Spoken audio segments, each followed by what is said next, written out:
Nako po mga kababayan, pasabog po ito.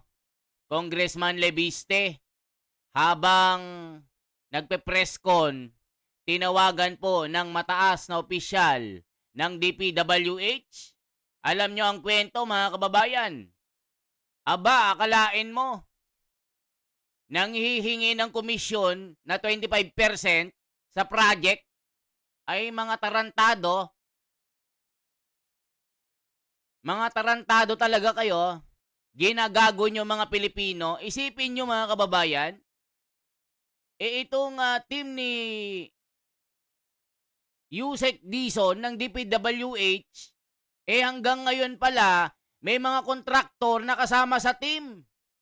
Ay mga tarantado, mga animal, ginagago nyo yung mga Pilipino. Isipin nyo mga kababayan, sa kasagsagan ng press con, tignan nyo po, si Kong Leviste, nililigawan para magkaroon ng kita sa komisyon ng project. Aba, Yusek Dizon, linisin mo yung grupo mo. Akala ko ba naglilinis ka? Ba't merong pinangalanan itong si Leviste? Mga kababayan, na katim mo sa investigasyon ng DPWH, kasama pala sa corruption ito. Dapat linisin mo muna yung sarili mo, Yusek Dizon. Nakakahiya ito. Habang nag-iimbestiga ka, meron namang ahas na tumutuklaw sa likod mo. Aba mga kababayan, ibang klase. Pinalitan yung mga tao. Yung sistema, ganun pa din, mga kababayan. Nangungumisyon pa din. Abay, akala natin wala na. Nag-iimbestiga na lang at naghahanap ng makukulong, pero anong nangyayari mga kababayan? Nandun pa rin ang mga kontraktor na opisyal ng DPWH. Abay, mga tarantado, may mga sariling mga kumpanya ng kontraktor. Aba mga kababayan, ibang klase itong kahayupan na ito. Ibang klaseng kakapalan ng mukha ng mga buhayang ito. Kaya galit na galit ang taong bayan sa inyo . Tinatarantado nyo mga Pilipino. O mga kababayan, pakinggan nyo po ito. Nakakahiya kayo DPWH. Hanggang ngayon, saksakan kayo ng kapal ng mukha. Ang sarap nyong murahin ng malutong. Ang sarap nyong tadyakan sa mukha. Ang sarap nyong ipakulam. Ang sarap nyong ipakulam sa mangkukulam. Pwede lang mga kababayan, pinakulam na natin . Isipin nyo mga kababayan, habang nag-uusap nanghihingi ng 25%, kinocompute pa daw. Pakita nyo po mga kababayan, binulgar ni Congressman Leviste ang katarantaduhan ng DPWH. Kaya itong grupo ni Vince Dizon ba mga kababayan?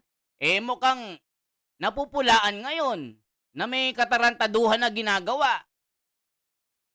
Aba, binuwag yung ibang mga tao na nasa DPWH. Yung kagrupo niya, kontraktor pala.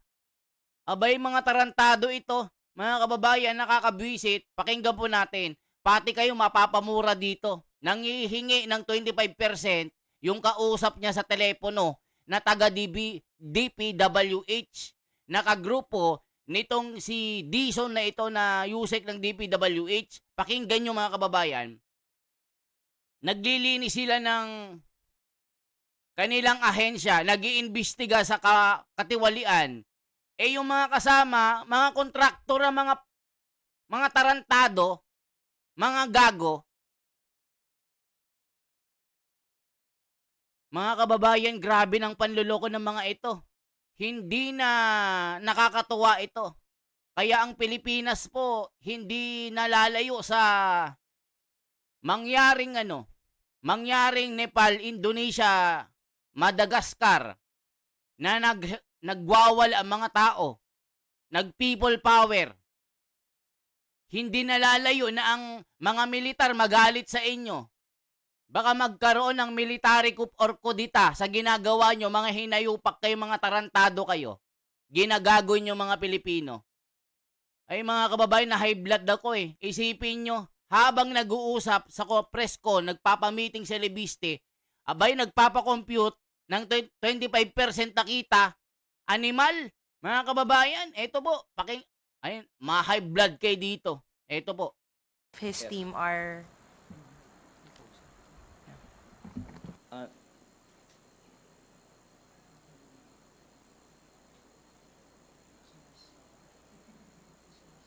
Ayun, tinatawagan siya mga kababayan. Dapat ini-speaker mo yan. okay po. Mabibisit kayo dito. Okay, sir. Pati ako na high Okay, blood. sir. Mga animal. Tarantado. Yes, sir. Basta, sir, ang gusto ko, transparency and equitable allocation ng budget ng DPWH. Ayokong paboran lang ang aking distrito. Gusto ko wala ng korupsyon sa buong bansa.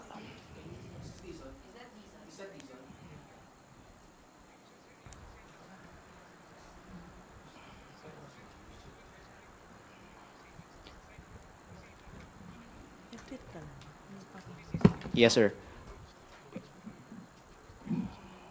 Yes, sir. Basta, sir, pag may savings, sana po, matulungan natin ang buong bansa pag may savings, pag bawasan natin ang presyo sa DPWH. Juicy Angus beef. Premium taste. Isipin nyo mga kababayan, no? Nagkakakomputa ng komisyon mga kababayan. Yun ang sabi ni Lebiste, 25%. Abay, hindi pwedeng ganyan. Sabi niya, dapat wala ng korupsyon bakit mayroon pa ring mga kontraktor na taga DPWH? Mga visit. Mga animal ang putik. Ayun, pinangalanan niya yung isang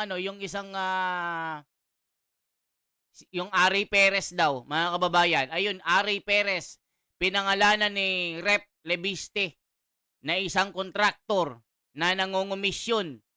Ay matinding animal ito, mga kababayan, nakakahiya. Isa pang miyembro ng committee na nag-iimbestiga ng anomalya ng flood control, pero siya ay kontraktor, animal, visit, tarantado. Mga kababayan, kahit kayo, mapapamura kayo dito. Ay, nako po, na high blood ako dito Pinangalanan. Nako po. Dapat tanggalin na yan.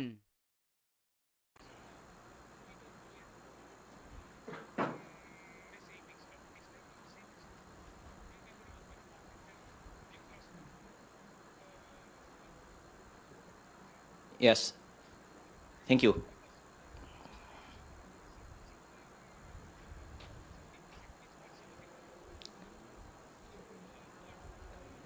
Dapat naka-speaker Actually, as I said in the press con, I really don't know who's the contractor in your team, but if you can ask them and come clean to the public, then that would, I think, be a sign that there's real change now in DPWH.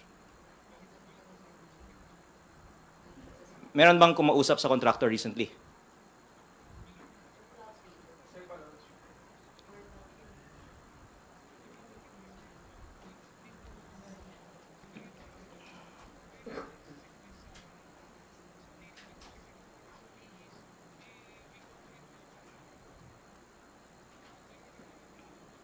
Yes. As I said naman po, I have not even been told who in your team is a contractor. I'm just relaying what I heard. Pero I think it's unavoidable na DPWH officials talk to contractors. So maybe Sec Vince can explain what was discussed in those meetings.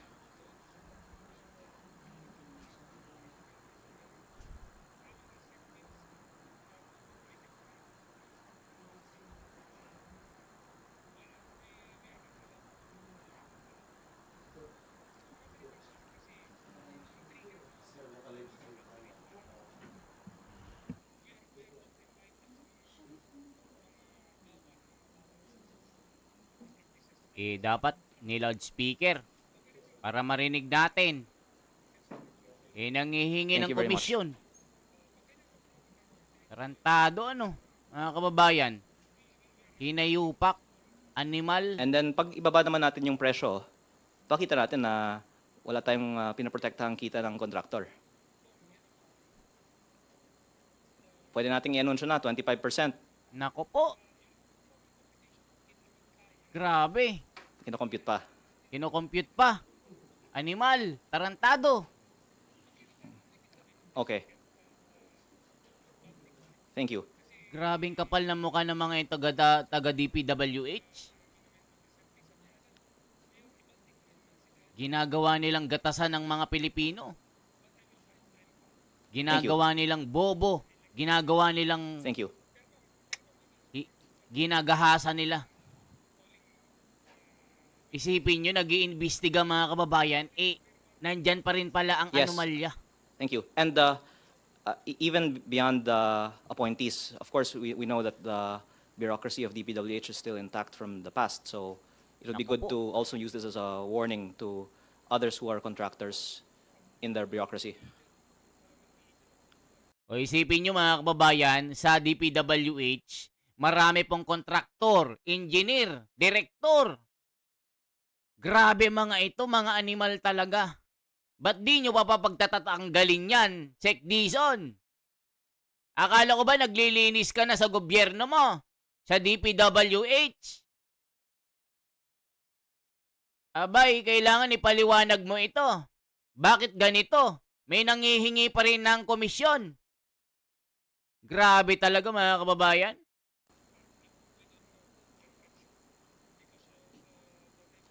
So the DPWH will do a systematic search of who are the contractors and to make sure that there are no more contractors in DPWH.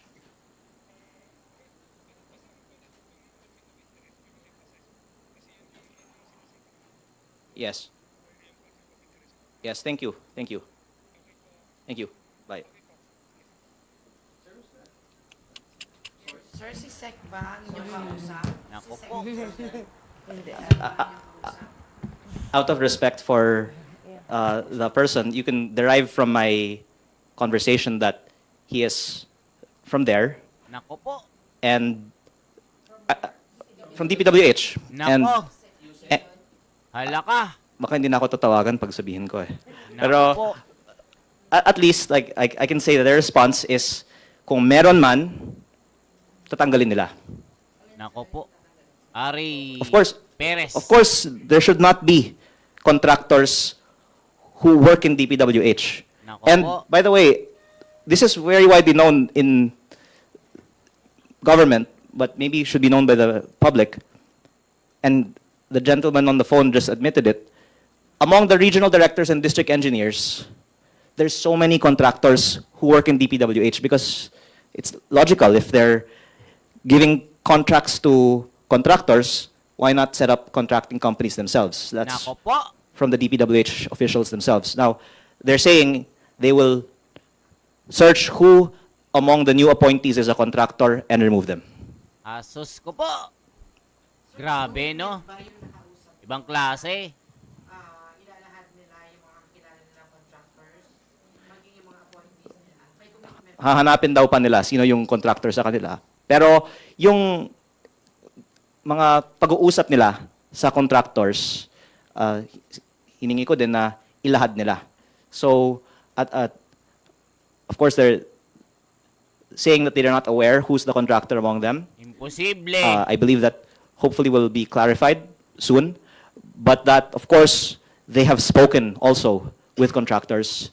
And I hope na ilahad din nila ano yung pinag-usapan ng bagong appointees ni Sec Vince sa mga contractors na kinuusap nila. Sir, how close is that person to Secretary Dizon? That person on the phone? Mataas.